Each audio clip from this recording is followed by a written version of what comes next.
आज आपला हवालतळा कमी आहे, पब्लिक आपले कमी आलेले आहे. तर ती का आलेली आहे मी सांगतो तुम्हाला. आज याची मला खंत वाटते, कारण की आपल्या रायगड जिल्ह्यात 14 तालुके आहेत आणि 1996 गावं आहेत. 1996 गावांमध्ये एका गावामध्ये अगर आपली 50 माणसं पकडली तरी सरासरी जनता 2 लाख जनता आपल्या रायगड जिल्ह्यात आहे.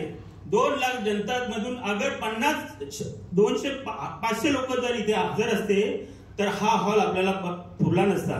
म्हणजे याचा अर्थ असा आहे की अजूनपर्यंत आपण 50 वर्षामध्ये संघटित झालेलो नाही. सर्वप्रथम मी या कार्यक्रमाच्या माध्यमातून तुम्हाला माझं आव्हान असेल की सर्वप्रथम पहिले संघटित व्हा. ज्या गव्हर्नमेंटच्या स्कीम आहेत त्या आपल्याला मिळणारच आहेत. अद्यापपर्यंत आपण त्या घेतलेल्याच नाहीयेत. अगर आपण घेतला असतं तर आपली इथे आर्थिक उन्नती झाली असती. आम्ही प्रत्येक गावोगावात जातो आणि सगळीकडे पाहतोय. आता अशी कंडिशन झालेली आहे की गावांमध्ये एखादा मूळ अगर 10वी शिकला की तो आपला घर सांभाळण्यासाठी कुठे जातो, मुंबईला नोकरीला जातो. तो तिथे 15,000ची नोकरी त्याला भेटते. 15,000ची नोकरी भेटते, 5,000 तिथे भरतो, 5,000 गावाला देतो, 1,000-2,000 मध्ये. असं किती वर्ष चाललंय? 30 वर्ष चाललंय, 40 वर्ष चाललंय. म्हणून आज आपण आपला समाज या आर्थिक उन्नतीकडे नाही गेला हे आपण पहिले जाणून घ्यायला पाहिजे. मी माझ्या या संघटनामार्फत आणि शासनाच्या कार्यक्रमामार्फत मी तुम्हाला आवाहन करेन, विनंती करेन की पहिले ज्येष्ठ नागरिकांनी पहिले विचार करायला पाहिजे की आम्ही आमच्या युवा पिढीसाठी आणि पुढील पिढीसाठी काय केलं. आता आम्ही ती अपेक्षा बाळगत नाही, कारण की आपल्याला आई बापाने जन्म दिला, तो मोठा काम केलेला आहे. आपण आई बापाने बंगले बांधून ठेवायला पाहिजे, आपल्याला नोकरी द्यायला पाहिजे, गाड्या द्यायला पाहिजे, हे विचार आपण करायला नाही पाहिजे. आणि युवा पिढी युवती यांना माझं पर्सनल सांगणं आहे की तुम्ही आता मोबाईल हँडल करता, मोबाईलवरून सोशल मीडियावर जाता. सोशल मीडियातून तुम्ही काय शिकता? आज तुम्ही शिक्षण पूर्ण घेत नाही. शिक्षण न घेतल्यामुळे तुम्ही फक्त आपल्या आयुष्याचं काही क्षण वाया घालवताय आणि त्याच्यामुळे आपल्या समाजात तुमची आर्थिक परिस्थिती सुधारत नाही आणि आपल्या समाजाची आर्थिक परिस्थिती सुधारत नाही. आज आम्ही गावोगावी फिरतो आणि बघतो की सगळे मुलं क्रिकेट खेळायला कोण कुठे जातोय. तर हे कशामुळे होतंय? आपल्याला त्या मुलांना सांगणार कोण की आपल्याकडे शासनाच्या विविध योजना आहेत, त्या योजनाचा फायदा हा आपण घ्यायला पाहिजे आणि आपण एक बिझनेस टाकायला पाहिजे. माझा सर्व युवक आणि युवतींना मी आवाहन करतो की तुम्ही ह्या योजनांमध्ये आतमध्ये डीप मध्ये जावा. त्यांच्यामध्ये आता आम्ही सगळीकडे बॅनरबाजी आमची चालू आहे की कोणालाही कोणत्याही प्रकारचं काही लोन हवं असेल, सरकारी योजनेचा फायदा असेल, तुमचे कोणते डॉक्युमेंट निघत नाही तर ते तुम्ही आम्हाला पर्सनली सांगा.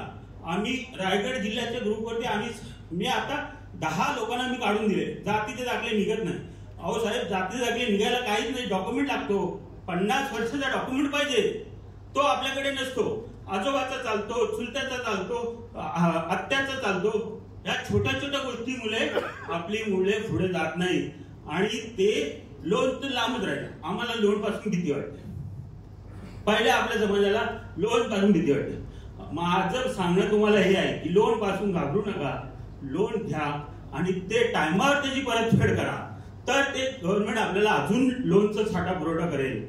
ह्या गोष्टी छोट्या आहेत, पण जेव्हा आपल्याला आपला परिसर, आपला गाव आणि आपला तालुका हे जेव्हा आपण सुधारवणार तेव्हा खऱ्या अर्थाने आपल्या देशाची प्रगती होईल.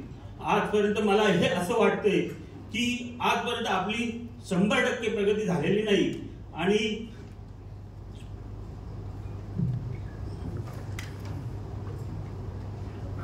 ज्येष्ठ नागरिकांना मी पर्सनली माझे काही आव्हान देतो की तुम्ही गावोगावी सर्वांच्या मीटिंग्स घ्या. आज पोरं ज्येष्ठ नागरिकांचे ऐकत नाही.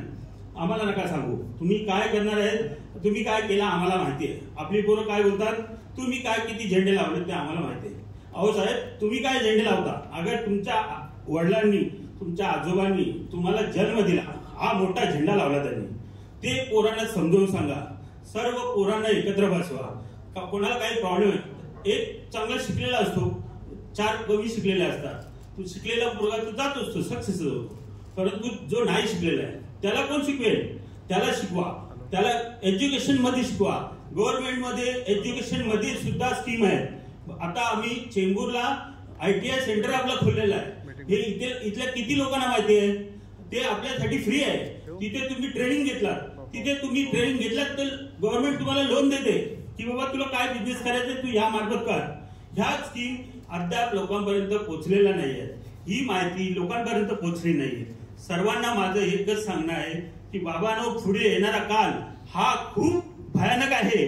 कारण की पुढे आता तुम्ही रिसेंटली बघा, जर तुम्हाला ह्याच्यावरती मुद्दा सांगतो, काही आरक्षणाचा मुद्दा आहे किंवा दुसरे कोणत्या गोष्टीचा मुद्दा आहे, दुसरे समाज हे आता पुढे जायला लागलेले आहेत. आता आपल्या समाजाला पण हे समजून घ्यायला पाहिजे आणि सर्वांनी, प्रत्येकाने आपल्या स्वतःहून, तुम्ही जेवढे पण इथे उपस्थित आहेत हे आपल्या चर्मकार बांधवांचे, रायगड जिल्ह्याचे दूत आहेत.